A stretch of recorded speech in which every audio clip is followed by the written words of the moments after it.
Today is Saturday, April 2nd, 2022.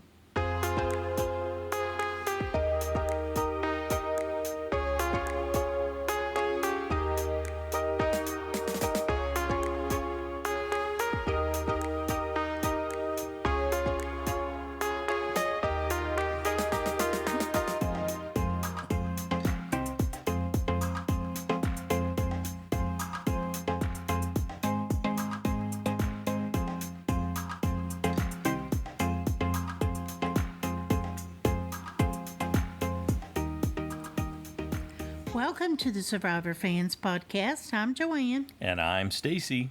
And this is the listener feedback show for Survivor 42, Week 4. 2 shows a week when Survivor's running. We got the recap on Wednesday, and then Saturday's the listener feedback show. Turn the reins over to the other super fans. Let them weigh in on what they saw, how they perceived it, how they analyzed it, and any insights they might have going forward. Because those of us playing in the fantasy league need all the help we can get. And that's what it's all about, right? You bet. Seems to be sometimes when you're struggling. Yeah, well, it adds an extra degree of an extra degree. Yes, it does. How many folks weighed in this week? 18. 18. All right, let's tee it up and get ready to go. Anything we need to hit beforehand? I don't believe so. We're off with Pete. Hey, Joanne and Stacy. This is Pete from Boston calling here. Now, it wasn't as insane or epic as last week, but it was another solid episode this week. So I'm going to let out a great, big woo!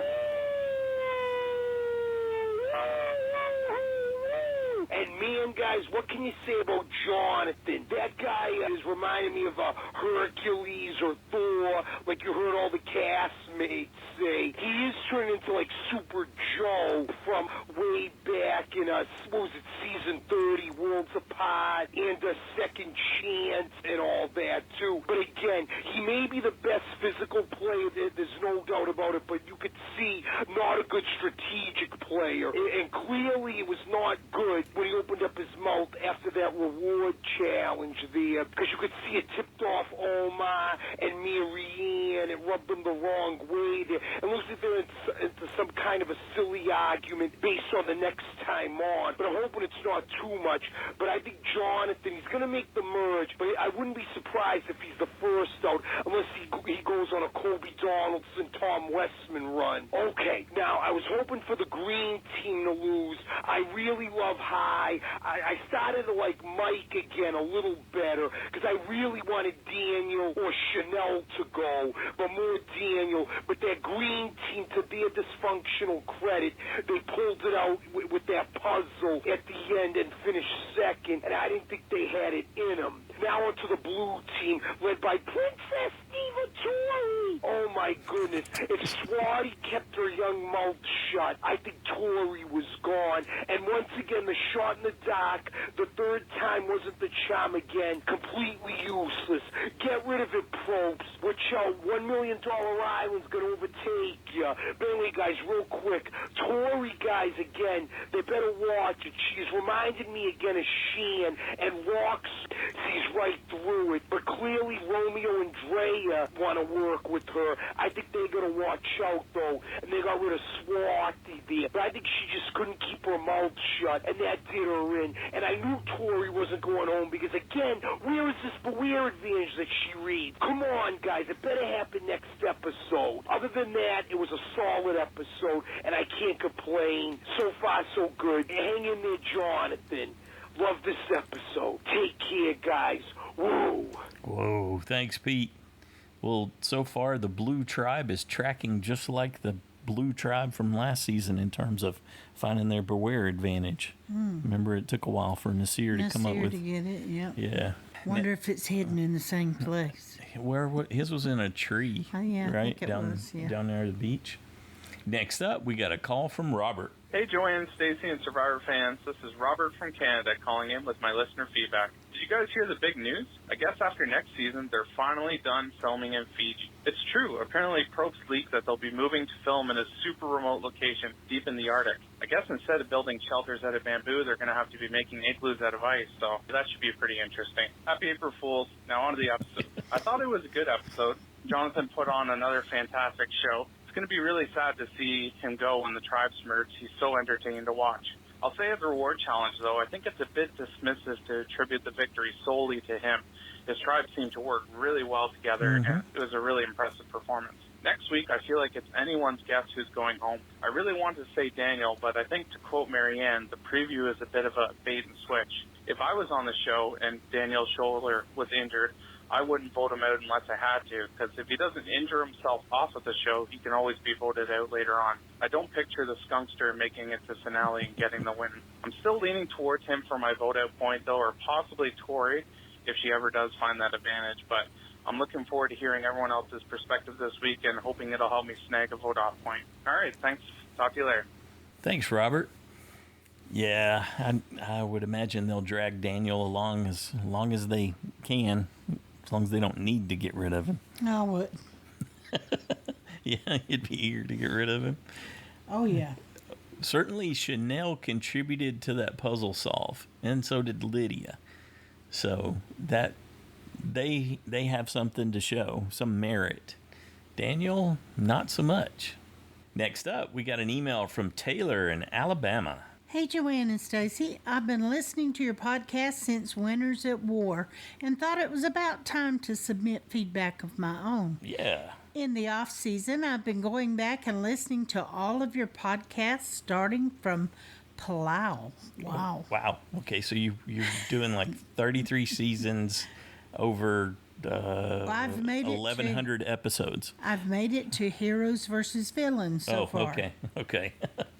Most of the contestants in this season don't stand out much to me, but there are a few that I think are going to be strong competitors if they make it to the merge. As of right now, I see Drea, Lindsay, and Jonathan as the strongest left in the game. I think Drea is constantly putting herself in a good position to where she is never truly targeted, and with all of her advantages, I think she's definitely going to make the late game if she keeps playing the way she is. Lindsay is in a great place because she has a shield in Jonathan, and she doesn't seem like she's been ruffling any feathers yet. And Jonathan is just Jonathan. He's awesome. Hi, Mike, Omar, and Romeo seem to have a lot of influence as well, but I can't see any of them winning. I really think we'll have another female winner this season since these contestants haven't seen 41 and know a woman hasn't won since Sarah in Game Changers. Everyone else on this cast is a hot mess. Tori, Lydia, Chanel, Marianne, Daniel, and Roxroy are definitely entertaining, but I'm not sure if any of them are winner material. From a personal standpoint, I really hope Jonathan wins. He and I are both from Gulf Shores, Alabama, and he's the previous boss of one of my best friends.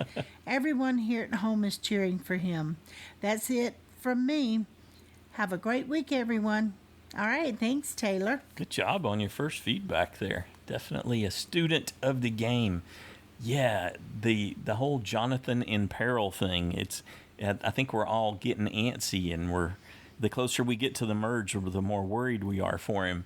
But since he's got what appears to be an advocate in Lindsay, as long as they're getting along okay, I think he's got a shot at a huge social shield, because Lindsay's got a connection to Drea and Hyde that hasn't been tested yet. And come merge, if they're all still there, there's a reason for the three of them to come together, and that could be the formation of a big majority alliance. Or pick her off, whichever way they choose to go. Sure. That's if you can't get Jonathan, you certainly go after Lindsay. So there's that part of that equation too. Good job, Taylor. Next up, we got a call from Rashmi. Hello, Joanne and Stacy and all my Survivor friends. Last episode was fun, but I knew Swati was going home because we'd already seen that Tori was still going to be in the game because of her stupid idol that she's going to find. But still, I was sad to see Swati go. She's very young, only 19, and I suppose she needs a little bit more life experience and maturity. Hopefully, she'll be back another day. One person I think who's definitely going to come back again is Jonathan. He is so good, plus he's so humble, and he just has something really good about him. Unlike Tori, I just can't stand Tori, and let's see when she goes. I enjoyed all the challenges, and especially the one where everybody had to participate, so that made it really equal. The fish puzzle also was really good, and then after that they got those massive fish with all the lime and all along with it, so they could cook it nicely. I think that was a good reward, but how long will they last? Fish goes off really quick, and if it goes off you can get food poisoning, so I suppose you can't keep it for long, you got to just eat it all. So far I've been really enjoying season 42 more than season 41, and I'm just hoping they don't bring the hourglass surprise or that thing they did in the last one with the hourglass back, because that was really not right. I didn't like that. But who knows what's going to happen. And I think Daniel is in trouble, and the bumbling lawyer should be going home soon. But hey, who knows? They might be tricking us in that too. So, looking forward to the next episode and to what everybody else has to say. Cheers. Thanks, Rajmi. Yeah, so they had all that fish, and then I was looking through the photos for this next episode, and Jonathan's coming back with a stringer full of fish. So he's making good use of that. Good on him. Yeah. I wonder if they're going to do that as a contrast. I wonder if we'll see that clip in contrast to Daniel, who in the video clip goes out and goes, well, I can't spear a fish, but I can have some fun. They should really have more fun while they're out playing Survivor. Just because he can't catch fish. Yeah. Thanks, Rajmi. Next up, we got a call from Shahin. Hi, Joanne and Stacey. This is Shahin here. Hopefully you and all of the Survivor fans are doing well. This week was a pretty good week in terms of what we got content-wise. I thought the challenges were really, really cool. This week we got to see 2 challenges. They got into challenges really nice and early. And I'm not sure we've seen these challenges before. I definitely think that they've been bits and pieces. If I'm not mistaken, like at least the second one we've seen definitely the jump before, but not that puzzle. I might be wrong, but I just feel like it's an amalgamation of 2 or 3 maybe different challenges in the past. I think they do need to think about the modifications to some of these challenges, especially when it comes to height, as we saw with that jump. I don't know how you could ever think about doing it when obviously you don't know who's going to be taking that role at that point. Though I think in the end, Swati, she really ruined her chances, didn't she? Going around, that's real rookie era stuff there. You can't be going around telling everyone that you're my number one, you're my number one. That only worked 10 years ago, not anymore, because the game is much more savvy. There are a lot more interconnected alliances within a tribe now. You can't get away with that anymore. One other thing I'll say before I go, because I'll make this a bit short. I think going into the merge, which might be in a few more weeks, I think Ika are really stuffed. Just looking at the other tribes, you're looking at the strength of, say, Taku. They're doing really well, albeit, again, just like you guys, I don't understand why there was such a big fuss about Jonathan saying that we're a strong tribe. It's quite obvious you guys are a strong tribe. You guys have done really well with the fact that you had to vote one out and you lost one at the beginning. I think Vati is still pretty strong, albeit Daniel's still there and he's a bit chaotic, but they do have these nice little alliances. But I do think that Ika, they're not looking very good. They're very fractured. I don't see Drea or Romeo or Roxroy or Tori forming relationships with each other. They're going to be long-lasting post-merge if they hang around. I don't see Roxroy hanging again for a few more weeks. So, yeah, I think it could be a Vati Taku sweep by the end, unless these guys are able to, I guess, involve themselves in the game a lot more post-merge. Thank you very much, and I'll see you later. All right. Thanks, Shahin. Yeah, we've definitely seen that fish puzzle before and similar ones where they have to build top down. But they're good at mixing different elements together to come up with something else. Although it does feel like we're on the recycle train now. The longer we're in Fiji, the more we see the same elements over and over again. Next up, we got a call from Boother. Hello, Joanne and Stacy, and all you Survivor fans. This is Boother calling in. Well, we've had 4 tribal councils, and 3 people out of the 4 have played their shot in the dark. This is a different group of survivors than last season. Well, Swati goes home, and she could have gone far. I like Swati. She was playing under the radar. She played the shy schoolgirl, very compliant around camp. Probably the only person she fooled was Roxroy. In her post-exit interview, she tells us she's coming back to win a all-star episode like Boston Rob. Well, her game was totally different than Boston Rob's, so we will see. Now, I'd like to focus a few comments on Tori. She diagnoses Roxroy as a narcissist. Well, Roxroy appears to me to be more of a micromanager, telling everyone how to do tasks around camp. That would drive me nuts, and that's why I picked Roxroy to go home last week. Tori also thought it was Jonathan who won the reward challenge for Taku, when it was really a team event. Everybody had to participate in going under and over, unwinding the rope, and making the baskets. So, good for them. Finally, Tori called Jonathan a Goliath. Now, in the story of David and Goliath, Goliath is the bad guy. But for Taku, Jonathan is the good guy. Jonathan is amazing. He's not going to last long, though, after the merge. He's definitely got a target on his back. Well, that's all I've got. I'm looking forward to hearing what everybody else has to say. Bye. Excellent. Thanks, Boother. You know, I think it was just easier for, like, Drea's one of the ones that said something about Jonathan carrying them. I think that just makes it easier on them to go, well, we didn't have a chance because of Jonathan, rather than admitting that that team was awesome. As a team, everybody had to do it, and everybody did well in what they did. Yeah. You're saying she was trying to make Romeo and Tori and Swati feel a little better? And herself. She didn't actually get to the part where she could shoot. I mean, she was in that reward challenge, but they didn't actually make it to her. Yeah. No, that's true. And but I think that was part of it. It's a lot easier to just blame it all on Goliath over there.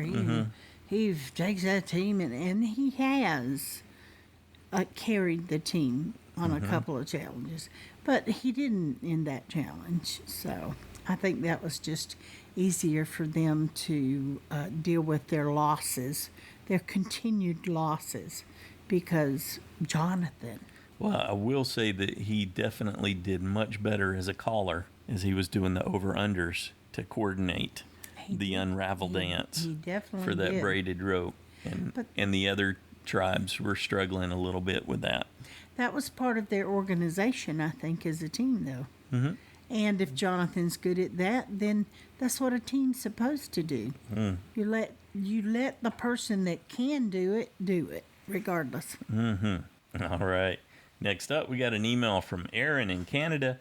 Hi, Joanne and Stacy. Another good episode. I'm surprised Daniel has made it this far with sitting out so many challenges on account of his shoulder.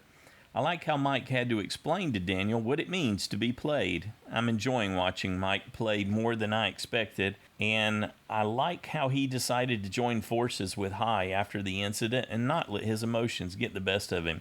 Yeah, that's huge. Rarely do you see someone recover from a big emotional moment like that and pivot and preserve themselves as well as Mike did. Marianne shouldn't bite the hand that feeds her and be too upset with the main provider of the group, Jonathan, or should I say Goliath. Wow, I'm not sure Jonathan has the social strategic strength that can keep him in the game post-merge. Jeff draws so much attention to Jonathan's strength. He is definitely showcasing him as an all-star. Marianne seemed surprised by the amount of fish at the feast after the reward challenge. It looked like there was more than rabbits in a mailbox. What an odd phrase, and good on Mike for resisting to say his phrase. Instead of saying it every time, Marianne shouldn't be too upset about losing a vote because she never has to go to tribal. Hai and Tori were players of the week in my mind. Hai kept his cool and was able to restructure his alliance after the horrible tribal with Daniel, while Tori managed to draw attention to other threats in the game like Jonathan and turn the tribe to vote Swathi out. She is a socially strong player. Looking forward to seeing what everyone else has to say. Have a great week. Thanks, Erin. Yeah, I'm waiting for the moment Tori gets caught because she sasses and then makes faces and stuff. And the further on they get into the game, the less her guard's going to be up to protect her from some of that. Somebody's going to bust her, especially when they get to the merge and more people are watching. She's already said she would be the first to jump. Yep, it's true. I want that extra video this week. Next up, we got a call from MikeK. All right, hadn't heard from Mike in a while. Hi, Joanna, Stacy, and all the fans. First, some scheduling news. The 3-hour finale will be on May 25th, making this only a 12-week season. And episode 6 on April 13th is going to be 2 hours, so get ready for 2 vote-off picks. Really bummed to go that, again, there won't be a live studio finale and reunion in Hollywood, as the finale and after show were filmed in Fiji. I've been playing JSVAL since season 13 Cook Islands. I have yet to pick the correct USB 24. Last season, I had picked Erica or Deshawn to win, and ended up picking Deshawn as my USB 24. I got the first and second backwards. This season, I chose Chanel as my USB 24, and that pick is not looking very good. The reward challenge was such another blowout win for Taku Tribe, with neither Aika nor Vati even getting to the ball toss. And that challenge was mostly an unbraiding challenge, not brute strength, but it probably helped to have one very tall player. Speaking of tall being an asset, didn't Vati watch this immunity challenge in Winners at War and see Sele Tribe put their 3 shortest players, Denise, Parvati, and Adam, on the jumping for the key and fail miserably? And yet they put their shortest people on the key jump. However, like Sele, Vati made a comeback on the puzzle. And this past week, I correctly thought that Aika would be going to Tribal Council and that Tori was still probably safe due to that Beware Advantage preview, but I incorrectly got duped by the previews and thought Roxroy would be voted out.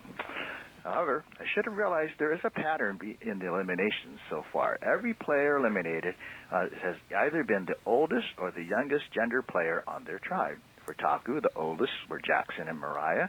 Aika, the youngest, Zach and Swathi, and Vati, the oldest, Jenny.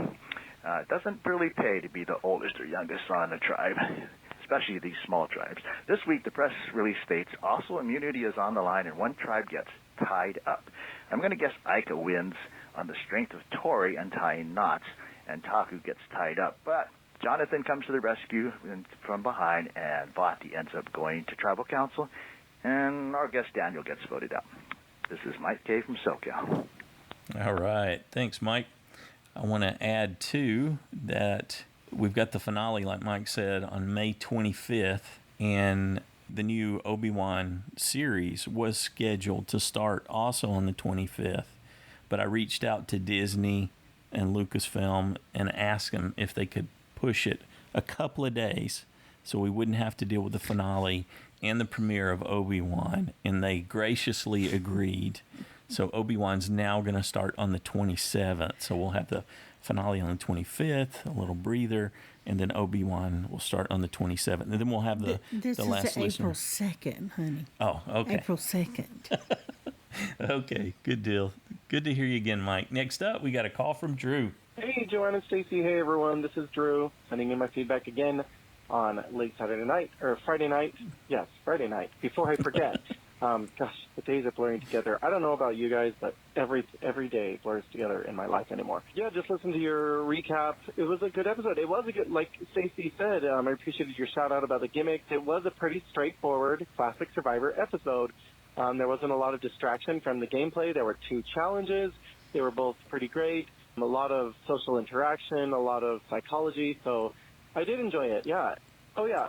Speaking of Stacy's shout-out, I just wanted to say thank you to everyone. I never really had a chance, because I missed my feedback one week, to say thank you to everyone for their kind words about my pay-up. And actually, I was stressed out, like I said, about coming up with the lyrics, but thought it turned out okay. And, yeah, everyone was really, really nice. And I thought the other pay-up was a great rendition, too. So I will just give the winner of the week to Jonathan. I'm afraid that his winningness is going to be his downfall, but while it lasts, we're going to enjoy that, because he is just remarkable in challenges. Like, he was pulling everybody in that boat. It was amazing, including the other swimmer. So the loser of the week, going to give that to Swati, because, I mean, I feel like she was playing several notches below. I just feel like she wasn't really playing even close to the level everyone else was, and she thought she was. I mean, she came in to Tribal Council with, like, a really, really terrible strategy when everyone knew what kind of game she was playing, and she was telling them all these things, and she was just trying really hard. But Tori did great, too. Yeah,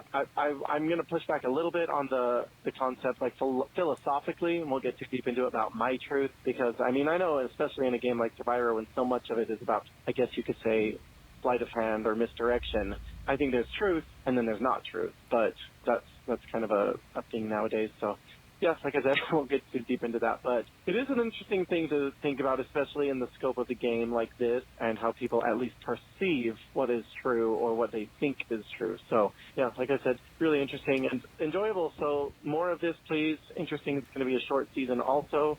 But so far, so good. Let's have it. Have a good weekend, everyone. Bye. Excellent. Yes, more of that. Next up, we got a call from Parker. Hey, it's Parker from Indiana, and to be honest, after last week was so exciting and, like, unpredictable, this week was just kind of boring, you know? Like, I felt like even going into the challenge, it was pretty obvious that Ika was going to lose, because right before the challenge, we had a whole long segment from them after not hearing from them whole episode. So, I don't know, it just felt like the writing was on the wall for them after that. And sure enough, they lose. And Swati just digs her own grave. There's something to lying too much in Survivor. You don't need to lie unless you have to. That's like one of the main things that most successful players will tell you. That, like, don't make unnecessary lies. And oh, Swati, I don't know what to call it. Is it just ignorance? I don't know. But the thought that you would tell everybody you're their number one and they wouldn't talk to each other and figure that out is just insane to me. You have to have all your bases covered, and you have to make sure these people trust you, but you don't go making around promises to every single person, because they're going to talk to each other. That happens quite frequently on Survivor, and they're going to figure out, oh, yeah, crud, you know? Which is what happened. And as much as I would have liked Tori going, that wasn't going to happen because Swati just dug her grave there. Going into this week, I did not expect Ika to go to Tribal, because the other two, like episode 2 and 3, as my picks, I had Ika members going, and then they just kept winning. So I was like, okay, well, I might as well burn some save points on these guys if they're going to keep winning. So I put a save point on Tori, Rox Roy, and Swati, the 3 people who turned out to be up for the vote. So I was, I'm going to lose points no matter what happens. Unless Romeo surprisingly gets blindsided, I am doomed. And sure enough, I lost a save point. But it is what it is, I guess. There's a lot of game left. Yikes. But yeah, I mean, once they pieced that all together, it was pretty predictable. And sure enough, Swati used her shot in the dark. Stop using it. It's not that helpful. Nobody has successfully used a shot in the dark. Nobody.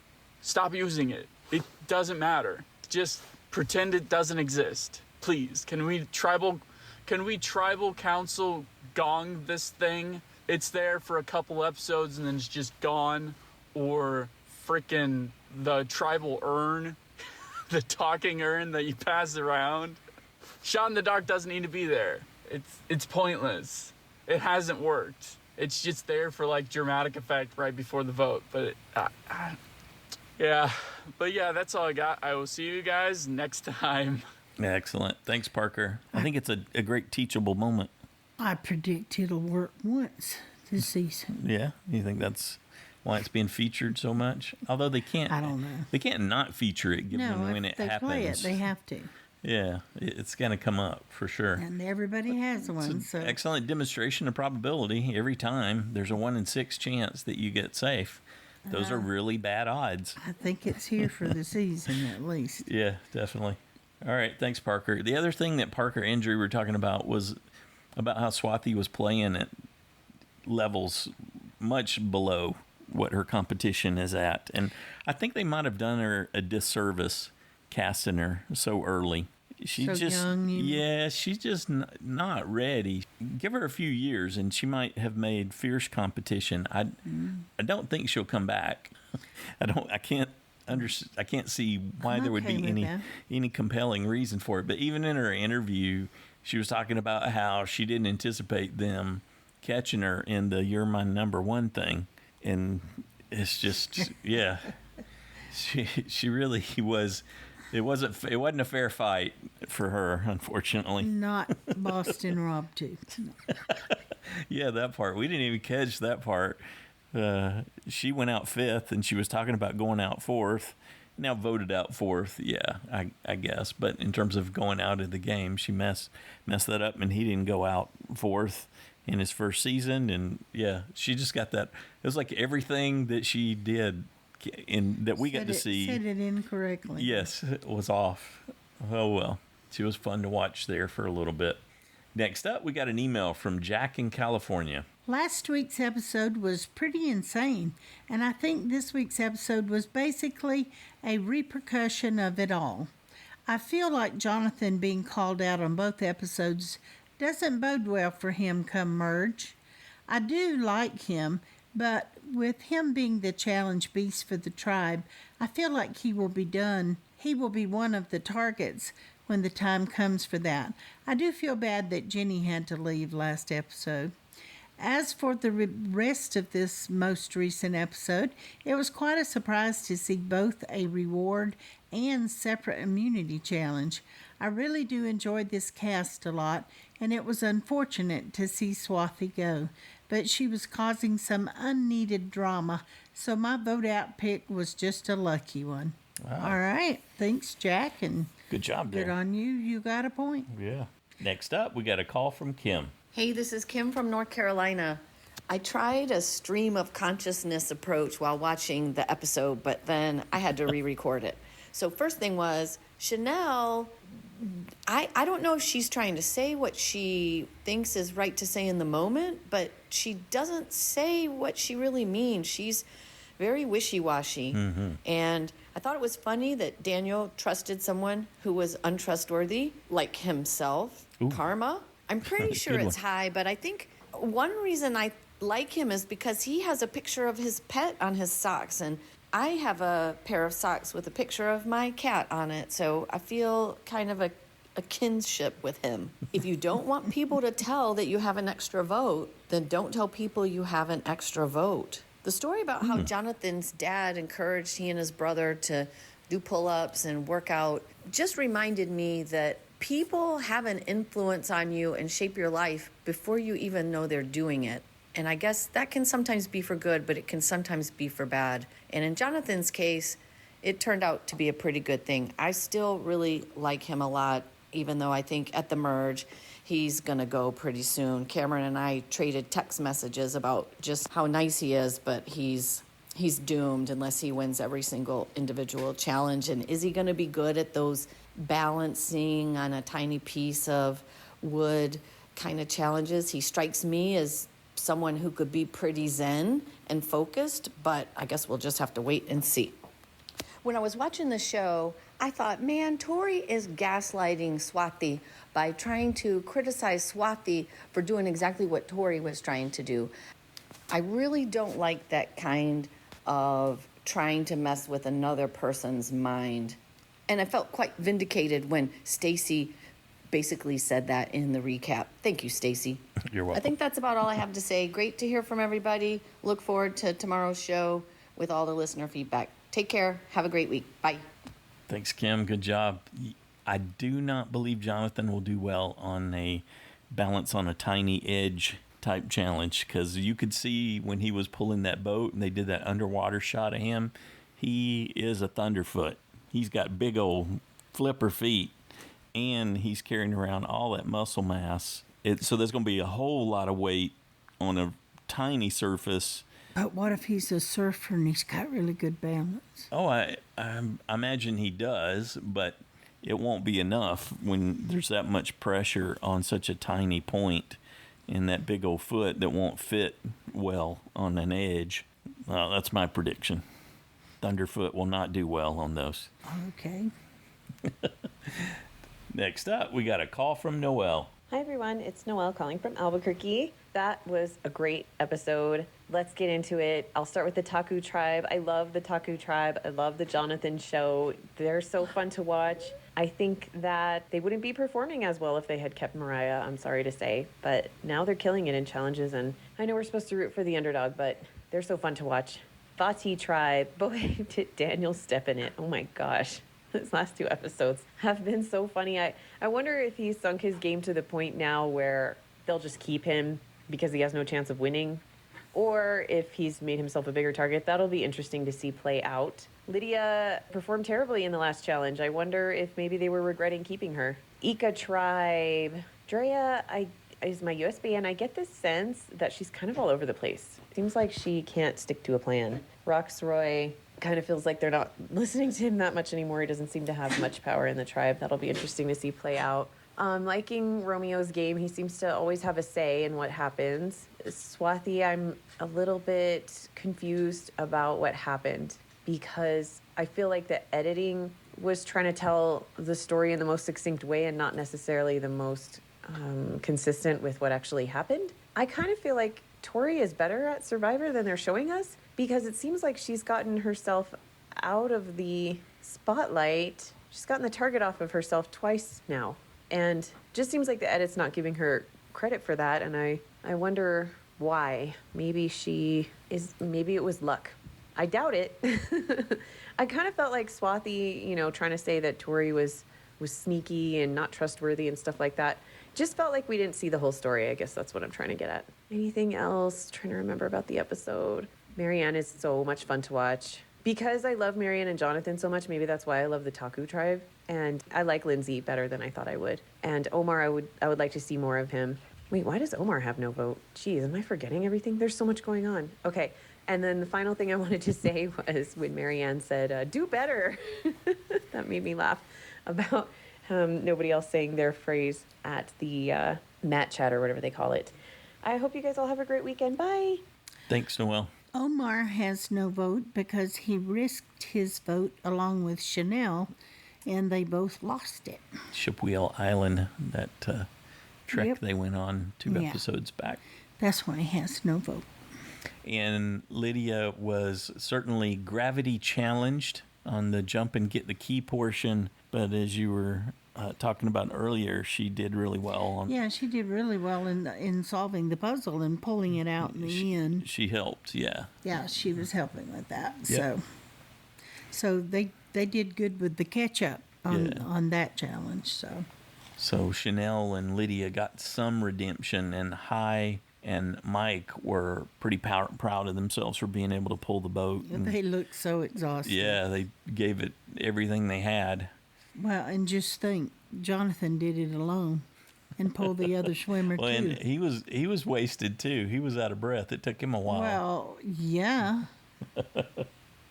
Good deal. Thanks, Noelle. Next up, we got a call from Justin. Hello, Joanne and Stacy and all the super fans. This is Justin from Michigan. I am genuinely annoyed and frustrated, rather than just mildly irritated like most seem to be, about Survivor spoiling 2 tribal councils by showing Tori finding the Beware advantage in the season preview. If they really wanted to show us someone finding it, why wasn't it Mike? He hasn't been on the hot seat, and he found his early on in the game. The fact that when Ika has been to tribal, Tori has been the other name on the chopping block against Zach and Swathi has been anticlimactic for me, because of the spoiler in the preview, showing something that hasn't happened yet. Jonathan is really getting a lot of airtime, and mostly a positive edit.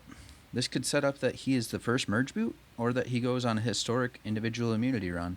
I could see either outcome. Either way, unless he wins every individual immunity or finds idols or advantages to save himself, there is no way they let him get to the end. It will be entertaining to see how his story plays out. Daniel and Tori have been big characters this season, but outside of the game, their personalities and characteristics must be very different from what we've seen on the show. There is no way I'd trust Daniel working on my legal case, or Tori giving me any form of professional counseling. I wonder how Roxroy felt watching this week's episode, seeing that a professional therapist labeled him a narcissist on national TV. One final thought. I don't mind the shot in the dark concept, and I like that it's been properly played as a Hail Mary last resort by players who knew they were the primary target. However, I think the presentation could be improved to make for more dramatic and entertaining TV. What if the player had to physically roll their shot in the dark dice, with one side saying safe, the other side saying not safe? Survivor could have some fun with the slow-mo of the dice rolling and bouncing until the outcome is shown, and the players all reacting in real time. Thanks for everything, Joanne and Stacy, and look forward to everyone else's thoughts. Thanks, Justin. Wasn't it in one of the extra clips or something that they showed Roxroy and they did not tell him about the vote because he was adamant he was going to vote for Tori. So they didn't tell him what they were going to do. That's so correct. He was completely shocked. And so... You know what I thought was... That'll probably be in the next episode because a lot of those it is called sneak peek, so I'm pretty sure it will be. So they'll come back from Tribal and they'll show that scene at the Ika tribe. But to his credit, he was recognizing how poor his social game was. I thought, well, maybe there's some hope for you if you can figure that out. I don't know that you can get out of your own way. You seem sort of, bent towards self-destruction. But I'm not sure he can be less bossy, and they might tolerate it. But once the merge comes, people are not going to put up with it. He starts trying to tell other people what to do. All depends on where the numbers drop. Well, true. That'll decide how much they put up with it, I think. Sometimes you just want somebody out badly enough. You're willing to do a lot. I really liked getting to see how Romeo was acknowledging how much that was getting on his nerves, but he knew he had to manage it. And you just felt like that dude's got those kind of skills. He probably has to deal with people. Are you kidding? He does in pageants. Yeah. So he's got that solid. He can put up with it because he's got a different objective. So. Well, I like that. He's keeping his eye on the goal. Yep, definitely. Though he just doesn't seem to do much in challenges. And they hadn't had to call on him that often. But I loved how surprised he was at the end of the reward challenge. It's over? That's it? What happened? I guess that's how deep he was into it at the time. I wanted to go back to one other thing Justin said about the... and several folks have mentioned that about Tori and getting the beware advantage. We went back and looked at it, and you don't actually see her holding it. The way that clip is sequenced out is you see Mike. Those are actually Mike's stubby thumbs there where he's holding it. And you can line those shots up from where he does find it and know that the clip from the season 42 preview we got the end of last season was Mike's hands. So you can see Mike holding it, and then you see Tori looking at something like she's reading it, but you don't actually see her physically holding it. So I guess there's an outside chance she's not the one that finds it. In one of the clips that we listened to, it was Marianne talking. You hear Marianne reading the potato clue. When you see Tori. Yeah, however, it's confusing. There's another one where... In the first episode. It sounds more like it's definitely not Marianne's voice. Yeah, we can say not Marianne, and we possibly think it's Tori. Yeah. But, you don't know for certain. I guess maybe that's what they were thinking, is they didn't show it, but they're implying. At least with the one with Mike, it happened relatively quickly that he found it, and so that that's spoiler that was hanging out there. Once you got to see what Mike's hands looked like, you could tell that was that's Mike holding one. Nothing should have gone past the third episode at the very most. Yeah. Yeah, well, and we would prefer that they do a better job overall. Of not doing that. Yeah, anyway. Thanks, Justin. Next up, we got an email from Josh the Plush Moose from Massachusetts. Dear Joanne and Stacy, this episode was somewhat anticlimactic. Jonathan is a challenge beast, and Tori is a slippery snake who hasn't found the Beware advantage yet. Same stuff, different episode. Here are my other observations. Daniel won't discuss issues before bed. That probably doesn't fly at home either. Did Oprah script last week's tribal council? Everyone got a blind side. You get a blind side, and you get a blind side. I think Daniel would agree that butter won't melt in Chanel's mouth. Jonathan was so good with the ropes because he's a maypole dancer at Ren fairs. That's quite the visual image. Oh, Chanel has rose syndrome. Whatever happens, she comes out smelling like a rose. At least in her mind, huh? Well, and in Daniel's mind, more likely. Instead of 10 decent-sized fish, Jeff should give the tribes decent-sized bags of rice. If Jonathan is a Goliath, he's on the wrong season of Survivor. Roxroy comes from the Captain Obvious School of Coaching. Indeed. Jonathan knows how to identify different fish species. He's Aquaman. Swathi wanted to be in a power position. Now she can turn lights on at Ponderosa. Oh, the dad jokes keep coming. Jonathan tore a fish in half with his bare hands. I guess no phone books were handy. He did do that. He did, yep. Daniel hates rocks. Hopefully Roxroy won't make it to the merge. This week we got Jonathan's origin story. I guess he really is a superhero. Therapist Tori says Roxroy is a narcissist. I think he's just clueless. Yeah. She said that he had narcissist tendencies, I think. She didn't actually diagnose. But that definitely hit a lot of people. I saw that in the online forums, too. They were upset with her making diagnoses. And other people was like, come on, it's a show. She's just talking. When Daniel gets cold, he turns the heat up high. It's an H-A-I. Yeah, that was good. I really like that. Mary Ann should let the poor bunny rabbit dine in peace until Mike says something. Joel Chet moment number 2, Jonathan drags the boat and Mary Ann through the water. Yeah. I hadn't really connected that. It was a lot easier on Mary Ann than it was on Chet. Yeah, where he got ragdolled through a challenge. We're going to have to go back and watch that season. Yeah, definitely. Swathi was using Culpepper math when she named 3 number 1 allies. Oh, you're on fire this week. Omar should play water polo. Pushing the ball away is a useful skill in that sport. Swathi's truth is that nothing is her fault. Jeff keeps pronouncing Homer. Omar is Homer. Yeah. Is he Homer Simpson in disguise? Swathi will be processing for years, but I don't think Tori will be her therapist. Sit Out Roxroy doesn't understand how Ika could have lost the challenge for him. Therapist Tori used Jedi mind tricks to get Swathi voted out. Swathi wants to be an all-star like Boston Rob. I want a pony. And wishes for horses. All through the episode, I hope Tori's Beware clip was another player's future flashback. Yeah, we were too. Next time, John sprays Marianne with shrapnel and Dan spearfishes with a bad shoulder. Which one's game will suffer most? Anyway, that's it for me for now. Thanks, Joanne and Stacy, for all you do. I can't wait to hear what the other fans have to say. Stay safe, everybody. Thanks, Josh. Next up, we got a call from Jade-n-Christine. Hi, Joanne and Stacy. This is Jade. And Christine. From Hawaii. Aloha. So if you hear breathing in the background, that's my dog. Sorry. It's not me. Okay, so we thought we would answer some of Stacy's questions this week, just a few of them.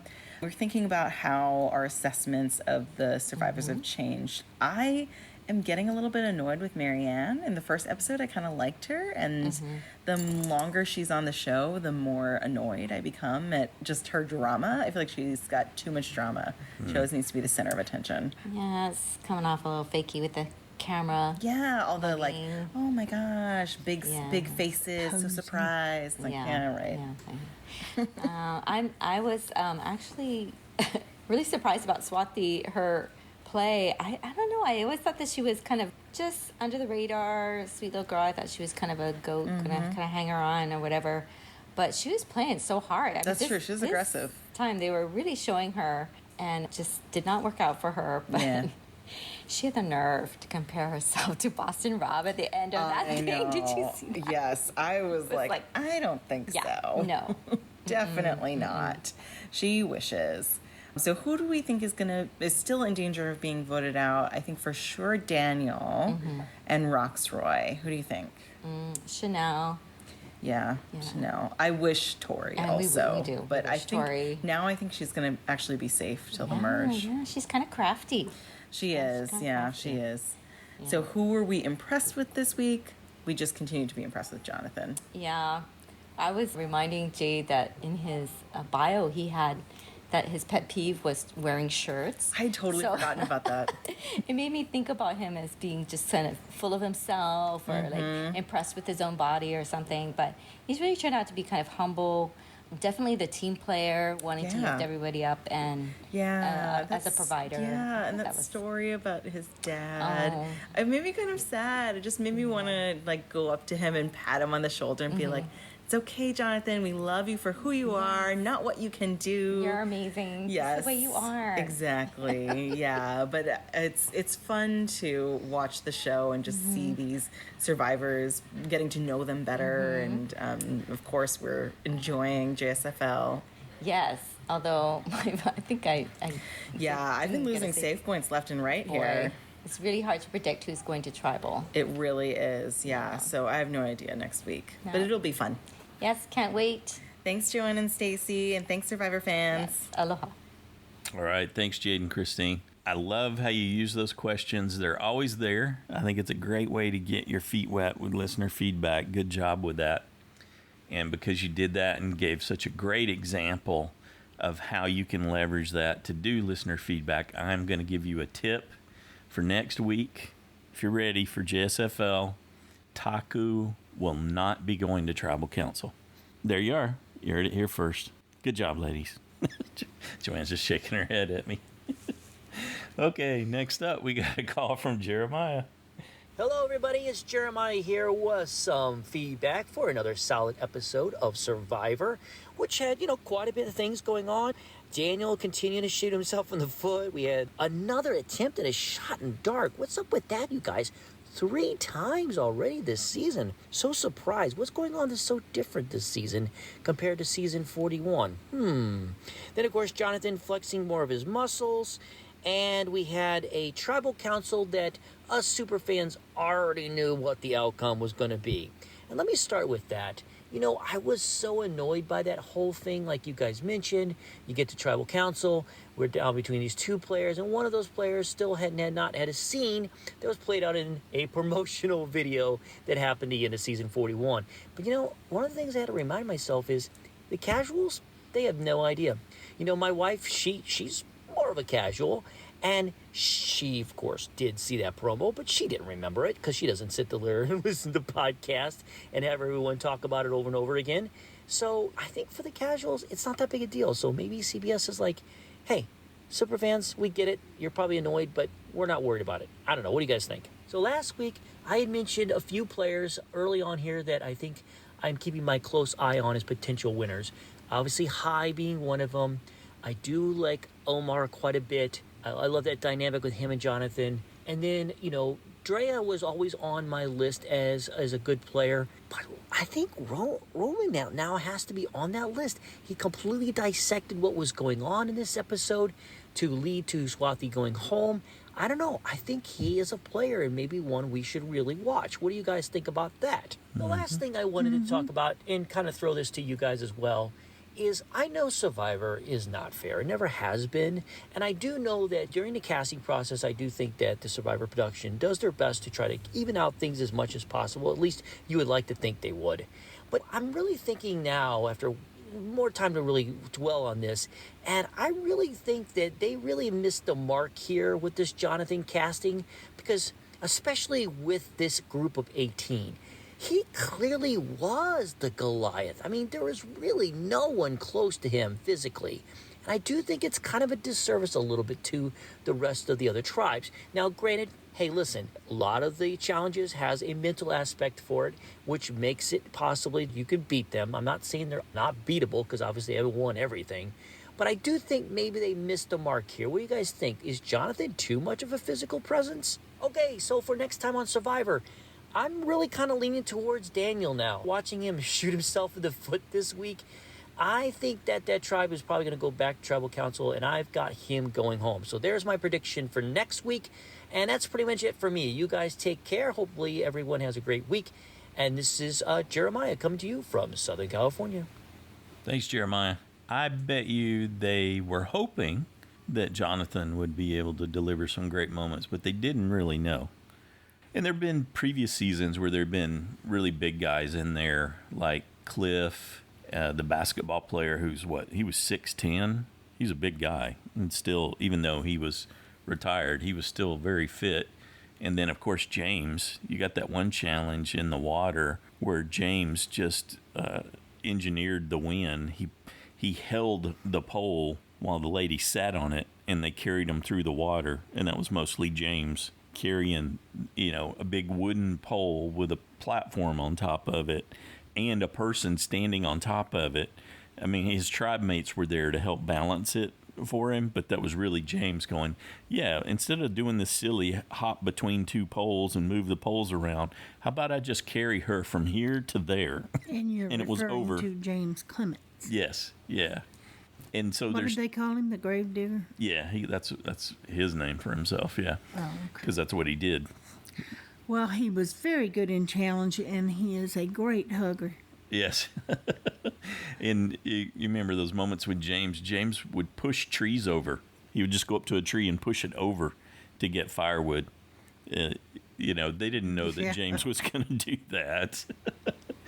No, but they didn't know Joel was going to ragdoll Chet through a challenge. That's true. It's like he's whipping a grown man around like he's nothing. Roxroy is not a small guy, and you would think he would be a lot stronger than he is. A lot of them could be. They just don't swim as well. And, I mean, Mike looks like he would be really strong, but he doesn't seem to be as strong as he looks like he would be. Yeah, the stamina's not even quite there. Height, yeah. Looks young like fit guy. Yeah. They're just kind of not meeting the expectations, and Jonathan is exceeding the expectations. You can imagine the text messages and the emails and the chats that are happening after every episode about how thrilled they are with how Jonathan's delivered. Oh, yeah. And that he seems like such a nice guy to boot. Probst was probably teasing it to all the higher-ups at CBS when he got back, too. He's like, you're not going to believe this one guy. Well, and to answer your question, Jeremiah, I am certain that they don't really care what we think about them showing Tori. Yeah, because they've been doing that for so long. That's what I was thinking when he asked that question. There's so many instances of where they've goofed stuff. I don't think they care. And, it seems to go with the general... there's a shift that happened, I don't know when it was, about 5-6 years ago, maybe even further back, with editing. But they quit doing this. They quit with they used to have a lot more clips. I'm not even talking about CBS and Survivor right now. I'm saying in general with editing, the way shows are edited, like they'll recap when you come back from a commercial for some shows. They've decided that the audience has limited memory capacity and isn't very bright. And so they've been playing to... There's been a trend in the industry to present content to a lower common denominator. They really undervalue the audience in that respect. And this just seems like another example. They're like, well, why are we going to be worried with that? They've even started doing that recently on Days of Our Lives, which I've watched forever. And yeah, and that show's been on, what, it's like, 50, 60 why years? did you need to, we just saw that. Why did you come back from commercial and play that over again? And lots of people have things that skip commercials anyway. True. They don't offer that for yours, but you got a button where you can skip over, and you probably know pretty closely how long Yes, commercials last. So that kind of stuff, yeah. I think it goes with this bigger trend of them devaluing the audience. That's probably not really where you're going with that, but that's what I think about when I think about that question. Thanks, Jeremiah. Next up, we got a call from Paul. Hey, Paul in Louisiana here, and honestly, a disappointing episode, only because the ending was spelled out for us once Tori became a vote-off choice. But other than that, not bad at all. The highlight of the show for me was Jonathan performing in the water again. I thought it was an odd choice to put Marianne in there with him and not Lindsay, but whatever. When Jonathan took off, holy crow. Had Marianne had a pair of water skis on, I do believe that Jonathan could have halved his time to that puzzle section. So, I still don't quite understand why Marianne and Omar were upset when Jonathan said they were a tight 4. I think it's fairly obvious. In all honesty, at first I thought he had skipped Marianne by shorting the number by 1, and then I realized, yes, he did include her. In all actuality, I don't think she's as tight with the rest of the tribe as she thinks she is, because I see her as next to go if, and that's a big if, they end up at Tribal. And I can't help but be super critical of Roxroy, because he was so close to being my USB. This guy is giving me huge Natalie Cole vibes, and that is not good. I'll bet Romeo would love to help Roxroy by giving him advice while he's working around camp, but I don't think Roxroy does anything but state the obvious in the most condescending manner. And I'm hoping that someone from Ica finds the Beware advantage soon and doesn't say anything either, because Mike, and to an extent Daniel, are sort of playing a game of chicken by not saying that phrase. I'm not a huge Mike fan, but I'd hate to see him leave because he's refused to help himself regain his vote. So far it hasn't mattered, but who knows. Now that shot in the dark is eventually going to work and throw some tribal into a tailspin. I hate to give Roxroy too much credit, but I think his vote for Tori was possibly a way of getting in front of a revote in case Jeff revealed that Swati was safe. And Swati, come on girl, you overextended yourself by promising too much to too many. It's a common problem, and I'd like to think that only non-fans travel down that road, but I don't know. Swati said that she is a fan. On the other hand, Romeo made fire, so good for him. At least he's shown that he's prepared for his game. And I'm feeling good about Lindsay, my USB. She's under the radar, but not a non-performer. Jeff pointing out Jonathan's strengths, though, well, bad enough that everybody sees what a powerhouse he is, but Jeff isn't helping matters by drawing even more attention to him. At least Jonathan is gracious about the compliments. So I'm expecting a swap in the near future, but I'd be thrilled not to have one this season. If Jonathan gets isolated on another tribe, his goose is cooked. Next to go, I'm leaning towards either Tori, Daniel, or Lydia. I picked Daniel this week, but after Lydia's performance, I think she's gunning for the next off position in Vati. So, perhaps Lydia? I don't know. It's hard to say. And the next on Survivor has me worried about what Daniel's going to lose when he's out there on the water trying to catch fish. That's all I'm going to say about that. So I guess I'm out of here. Catch you all next week. Bye. Thanks, Paul. Yeah. Well, there's 13 left in the game already. Mm-hmm.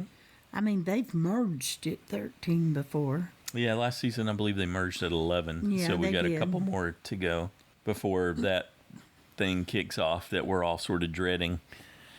Hoping above hope that somehow an hourglass doesn't make a reappearance, but I can't imagine Probst could get out of his own way that much. I'm sure he's just tickled to death with that idea, and he fancies himself such a magical creator that he couldn't help but leverage that monster in the game again. Well, at least he's not saying monster every other breath and not talking to the camera. At all. How refreshing has that been? Yeah. Except for that little bit there right in the first episode. So yeah, it's like, thank you. Mm-hmm.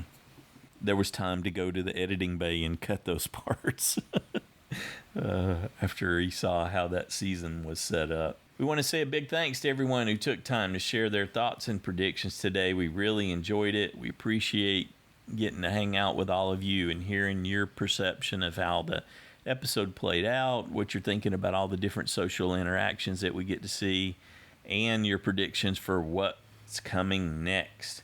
We also want to give a big thanks to Christy, Erica, and Hazel for your subscription donations this month. We appreciate your continued support. That goes towards our operational costs, and that's a big help. Thank you so much for that. If you play in JSFL, don't forget to make your Week 5 picks. 1 vote off, 4 safe. And if you want to join us and be a part of these listener feedback shows, the next show will be on Saturday. And you can call and leave a voicemail at 206-350-1547 or toll free 844-643-8737. You can record your own audio. Justin did awesome with that this week. Great quality on that. And or you can type up a quick message and send it to us via email. We got several writtens this week, and that was all really nice to have. And you can send that to Joanne and Stacy Show at gmail.com. Feedback's due noon Pacific time on Saturdays, and we ask that you keep it in that 3-minute range. I want to say everyone did a fantastic job with that this week. Thank you so much, because I often have different things happening on Saturdays, and so it's a real juggling act. And so you juggled well today. Yeah, we got it all together. People got stuff in early. Appreciate that. We've been doing really good with getting about half of it in by Friday, so that's working out well. Excellent. Anything else you wanted to point out? Anything from the interview or the extra clips? Or as we were sitting here and we're listening to Paul, and he was talking about Swati, and I was thinking, she's a great example of the Dunning-Kruger effect. And when you have a very limited knowledge of a space, you can easily fall into a trap of thinking that you are an expert, that you're very good at something, when in reality you haven't been exposed to enough of that particular subject matter to know how little you really know, and whether that's interacting with people in a social situation or playing under the time pressures of the game. How, putting together strategies for how you're going to advance in the game, those kind of things. So she thought she was going to do fantastic, as many of them do coming into the game, but when faced with their realities, it's a totally different story. And then you come off realizing, well, I did not quite measure up to the scheme of things. That's kind of like me at 15. I knew everything. A lot of us did, yes. Yeah, it can be a tempting trap to think you've mastered it all, and then you realize how wide the knowledge domain actually is, whether it's life in general or some specific thing, and then you realize, I had fallen prey to the Dunning-Kruger effect. I thought I was an expert. That's what was running through my head part of the way when Paul was talking about that. I don't have anything else beyond that. I'm glad I asked. Yeah, you're just dying to hear more about the Dunning-Kruger effect. Okay, well, then with that, we'll be back on Wednesday with our next recap. Have a good one.